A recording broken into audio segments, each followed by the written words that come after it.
white smoke rises, the bells ring, and a new name is etched into the pages of history. Pope Leo XIV. But who is he, really? What does he believe? And more importantly, will he change the direction of the Church or follow the footsteps of his predecessor? In this video, we are answering the questions the world is asking, including the one dividing millions online. Is Pope Leo XIV left-wing or right-wing?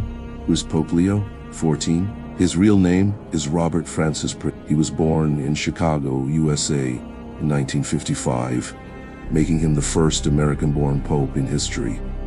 But that's just the surface. He's also a naturalized Peruvian citizen, having lived and worked for decades in Latin America, especially in the city of Chiclayo, Peru, where he served as bishop. He holds a doctorate in canon law, is a member of the Order of St. Augustine, and speaks multiple languages fluently. Before his election, he held a crucial role in the Vatican as prefect for the dicastery of bishops, making him one of the most powerful figures when it comes to appointing new bishops across the globe. So while he may be a new face to many, inside the Church, he's been a key player for a long time. What were his first words? In his first public appearance, Pope Leo XIV did something subtle, but very symbolic. He honored Pope Francis with emotion, calling him a man of wisdom and mercy. But then, he shifted. His tone became more serious, more traditional. He spoke about restoring unity, about healing divisions, not just in the Church, but in society. And most importantly, he wore the full papal vestments, including the red velvet mozzetta and golden stole, something Pope Francis had avoided for over a decade. That choice spoke volumes. It was a message. Will he follow Pope Francis' path? The short answer, not entirely. Pope Francis was known for simplicity, humility, and a focus on the poor. Pope Leo XIV, while respectful of that legacy, appears to be bringing back the more traditional image of the papacy. This doesn't mean he opposes reform, but it does suggest a return to ritual, structure, and doctrine. Some insiders are already calling him the Pope of Restoration. Others believe he's a bridge between two very different worlds, modern compassion and ancient tradition. One thing is clear, he will not be a copy of his predecessor. What's the global reaction? The world reacted instantly. In the US, media outlets celebrated his American roots. In Peru, crowds took to the streets with joy. In Europe, however, some Vatican analysts raised concerns. Would a North American pope lean toward political ideology? Could he impose a more rigid model of church leadership? Meanwhile, world leaders like the President of the US and Latin American presidents rushed to congratulate him. One fact is undeniable. His papacy will carry massive global influence, not just spiritual, but also geopolitical.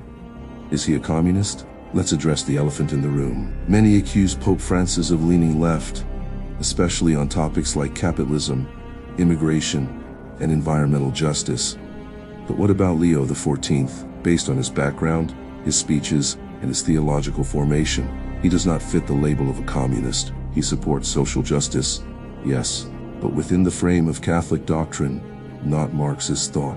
He values tradition, authority, and structure far too much to align with any revolutionary ideology. So no, Pope Leo XIV is not a communist. Is he right-wing then? Not so fast. While he may look and sound more conservative, he hasn't made any political declarations. He talks about unity, not division, about restoring faith, not taking sides. That said, many Catholics who lean right are welcoming him with open arms. His attire, liturgical style, and firm expressions are reminiscent of popes like Benedict XVI and even John Paul II. But to label him as right would be oversimplifying his mission. He's not here to choose sides. He's here to lead a global church. What does his name mean? Choosing a papal name is never random. Leo has strong historical weight. Pope Leo XIII was known for confronting the challenges of the modern world in the late 19th century, especially through his encyclical on workers' rights. Going even further back, Pope Leo I defended the Church from invaders and heresies during the Roman Empire. By choosing this name, Pope Leo XIV is saying something. He sees himself as a guardian, a reformer, a lion, not a lamb. What if he's part of a prophecy?